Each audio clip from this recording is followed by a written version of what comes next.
So itong si Paulo Lino Canilote ay isa sa mga TikTokers na I think laging nagla-live sa harapan ng bahay ni FPRRD. Nagsimula siguro itong pagtitipon-tipon ng mga neighbors ng dating Pangulo and even ng mga Davaoenos nung pauwi si PRRD galing Hong Kong, 'di ba? Nagkaroon ng napakaraming presence ng pulis hindi lang sa NAIA, hindi lang sa airport sa Maynila, kundi sa Francisco Dangoy or Dangoy Airport in Davao City. May parang, 'di ba? Keme-kemeng may drill exercises kuning-kuning, puno, sabi nung mga kapulisan doon sa airport. And then may nakita rin pong mga parang mga amphibian, not amphibian, parang tangke de guerra, kung ano man tawag sa kanila. Anong tawag sa kanyang sasakyan nga? Basta yung parang may mga kanyon sa dulo, sa unahan rather. So may nakita daw ali-aligid na mga parang ganon, no? For for combat thingy or whatever exercises ang ginagawa sa Doña Luisa Village, sa malapit sa bahay ni PRRD. So from then on, nagsimula na magtipon-tipon yung mga tao doon para bantayan ang compound or yung bahay ng dating Pangulo. So gabi-gabi nandun sila, lalo siguro kapag weekend, marami talaga nagbabantay. Ganyan kamahal ng mga Davaoenos si Tatay Digong. Anong klaseng gobyerno meron kayo dyan sa Pilipinas? Mangga, ano tong nangyayari? Ano tong pinaggagawa ng kapatid mo? Kung hindi kapatid mo ang utak nito, malamang yung babaeng ahas. Tama? Kung hindi man yung babaeng ahas, malamang, okay ba? Rinig naman ang audio ko. Hold on. And then Yan. Okay. O, paanong palusot mo na naman dito na hindi na naman kontrolado ng kapatid mo, ang men in uniform, ang kapulisan, under sa kanya yan.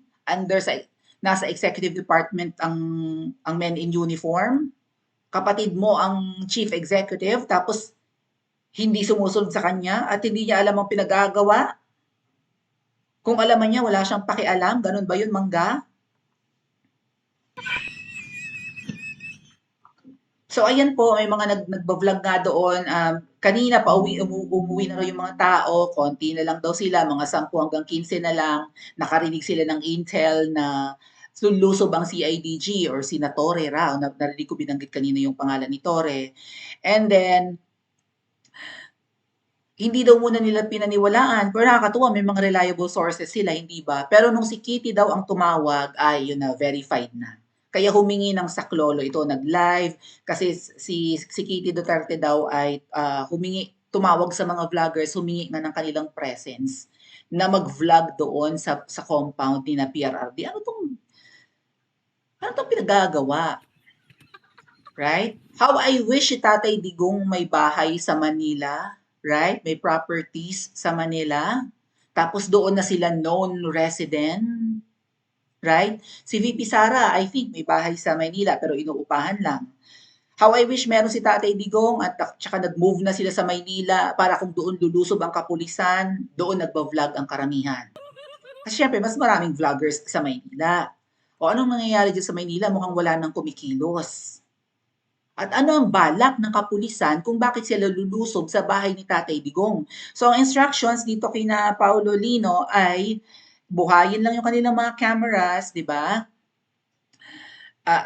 Sumama kung papayagan and hopefully i-insist nila yon, di ba? Sumama pag pumasok ang kapulisan sa bahay ni Tatay Digong, baka mamaya lagyan ng mga planted evidence ang loob ng bahay ni PRRD. Baka mamaya lagyan niya ng droga para talagang palabasin na si Tatay Digong ay drug lord.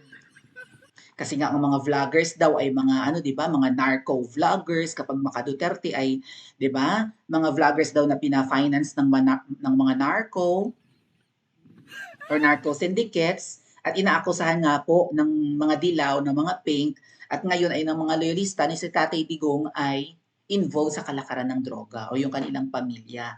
Naalala niyo si Trilling, inaakusahan niya si Pulong, even si Senator Bongo na may tato ng triad sa likod, siguro dragon na malaki. O, di, fake news ang Trilling. Kaya lang siyempre ano 'tong nangyayari, nagsama-sama na ang mga dilaw na naging pink, ang mga loyalista at pati ang mga makakaliwa. So ngayon po ang magagawa na lang ay ang presence ng taong bayan, 'di ba? Makiisa ang taong bayan para ipagtanggol si Pangulong Duterte. Luckily, ang mga taga Davao ay kumikilos para sa mga Duterte dahil naramdaman naman kasi nila kung gaano ka bubuting, 'di ba, public servants ang pamilya Duterte. Nga lang ang buong Pilipinas yata wala. Kumbaga kayo lalo na na nandiyan sa Pilipinas ay naging abala na lang sa pagkayod sa araw-araw at 'di ba? Iniisip ninyo na uunahin ninyo siyempre ang kakainin ng pamilya ninyo sa araw-araw kaysa ang makiisa sa pagtitipon para ipagtanggol ang mga Duterte. Kaya wala na po talaga tayong maaasahan sa Maynila dahil alam niyo naman kapag nagtitipon-tipon kayo diyan, biglang may sisingit at sasabihin na magsiuwian kayo at huminahon na lang kasi ayaw ng mga Duterte ng galit ang mga tao. Ginamit pa ang mga Duterte. Okay? So, maya-maya po siguro magla-live ulit itong si Paulo Lino Canillo Te. Oh, mukhang lahing inchik, ano? Magla-live ulit siya mamaya para i-cover. At sa sinabi niya mga kababayan, medyo na-pick up ko yung iba. Sandali, gusto ko makita yung mga comments niyo. Comment lang po kayo. Na may bumulong sa kanya at sinabi na may nanonood sa kanya. At sa tingin ko, ang nanonood sa kanya ay, kung hindi ang mga Nograles, ay sina Torre. Kasi kung si Torre yon, tinagalog dapat kanina ni Paulo Lino, di ba? Dapat sinabi niya, oh, nanonood ka pala ha. Kaya lang salitang Bisaya niya sinabi or Cebuano. So, kumbaga, pinapanood raw yung live niya. So, malamang mga Nograles yan. Or ang mga kalaban ng mga Duterte na taga roon din at ganun din yung dialekto, di ba? So, ang dami nga po nanonood sa isang vlogger na 10,000 lang ang followers on Facebook pero ang nanonood din nasa 20,000. So meron talagang nangyayaring hindi maganda sa Davao. At dahil nga po desperado na ang kalaban, mga kababayan, kailangan nilang i-justify, right? Na involved sa kalakaran ng droga ang mga Duterte at siguro may expedite niyan or mapapadali ang impeachment ni VP Sara. Kung ang tatay ni VP Sara, kung ang compound, 'di ba, or kung ang bahay ng tatay ni VP Sara ay involved sa kalakaran ng droga, ay madadawit si VP Sara. Tatlo ang bahay ni na PRRD sa nabanggit kanina, no? May isa yata sa subdivision, medyo mahigpit naman daw doon. May isa daw na parang malapit sa Aplaya ng Matina. So, and then yan nga po yung sa Doña Luisa Village, yung known na tirahan ni PRRD na merong standee sa labas. So naka-vigil doon ang mga kababayan natin. I think alas 12:24 na diyan sa Pilipinas, hating gabi na po. Pero kita nyo naman kung gaano ka, 'di ba, ka dedicated ang mga Davaoenos para protektahan ang kanilang ano bang pwedeng tawagin diyan? Ang kanilang pride, right? Pride of Davao City na si Pangulong Duterte, kauna-unahang presidente from Mindanao, tapos pinakulong lang ni Marcos Jr. Ang kapatid mo mangga, ganito ang pinaggagawa. 'Di ba? At sana nare-realize to ni VP Sara. VP Sara, ang pinaggagawa ng kapatid ni Mangga, okay, ay pagdurog sa inyong pamilya. May tiwala ka pa ba? Alam ko mga kababayan, deep down, well, sinabi din niya ni VP Sara, no? She doesn't trust anybody except herself, which is good. Wala siyang ibang pinagkakatiwalaan, kundi ang sarili niya lang. Kaya Mangga, sorry ka, si VP Sara nasa Cagayan de Oro kanina, nangangampanya. So sana dumaan siya in Davao City tonight, no? Sana dyan siya umuwi. And aabangan natin mga kababayan kung si VP Sara ay pupunta doon sa labas. Right? Nasa Cagayan de Oro si VP Sara mukhang hindi naman kasama si Mangga.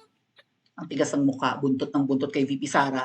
Dahil sa tingin ko, dahil nga hindi na si Aimee makasama sa alyansa ng Bagoong Pilipinas dahil mabubuking siyang namamangka sa dalawang ilog, kay VP Sara siya bubuntot. Dahil kung siya lang mag-isa ang mangangampanya, kasi ang pinalalabas niya ngayon ay independent candidate siya, hindi naman siya kasali sa Duterte, lalangawin talaga si Mangga. Naalala niyo, nagbida-bida yan sa Panagbenga Festival. Meron din siyang mango float doon. May pa-float, may sumali sa motorcade ang Mangga, may mga sakay na mga artista na mga kaibigan niya, yung mga artista ng Made in Malacanang na produce niya na pelikula.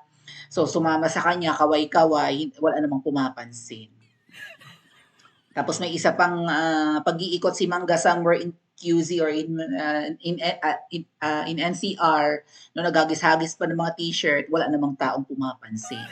Kasi Mangga, hahagupitin ka talaga ng galit ng taong bayan, lalo't ganito ang nangyayari sa mga Duterte. Hating gabi na, kailangan magpuyat ng mga tao at sumugod dun sa labas, mabantayan lang ang bahay ng dating Pangulo. Anong klaseng Pilipinas meron ngayon? Kasumpa-sumpa kung talaga. Hanggang kailan kayo magtitiis? Ha? Hanggang kailan hindi mapipigtal ang pisi ng pasensya ninyo sa klase ng pamumuno dyan sa Pilipinas na sobrang nagtaas. Alam niyo parang kailan lang, nung nakaupo si Pangulong Duterte, ang bigas nun 40 pesos lang.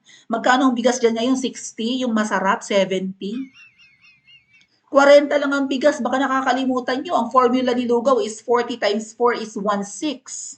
Nagkamali-mali pa nga si Lugaw, bigas pa lang yun. Sabi niya, 40 times 4 is 1/6, bigas pa lang yun. Alala nyo? Nagmamagaling si Lugaw sa math. 40 multiply mo ng 4 na beses is just 160 pesos. Biro mo 4 na kilo, 160 pesos. O 40 lang. Panahon ni Tatay 40 lang ang bigas. Tapos wala man lang kayo nakikitang pinapatayo, singiwi na yan, naggagala pa, nagde-date-date pa sa Roma. Wala sa Pilipinas na yata, di ba? Walang ginagawang inutil na yan, dumudugo na ang gums, kinakarma na nga, sana sagad-sagarin pa ng karma, hindi ba? So, aabangan natin kung ano pa ang mga susunod na mangyayari, mga kababayan, pero ano ang dapat gawin ng mga Pilipino? How I wish ang mga taga Mindanao makaluwas ng Maynila, agree? O kaya nilang punuin ang EDSA kasi wala na tayong maasahan sa taga Maynila.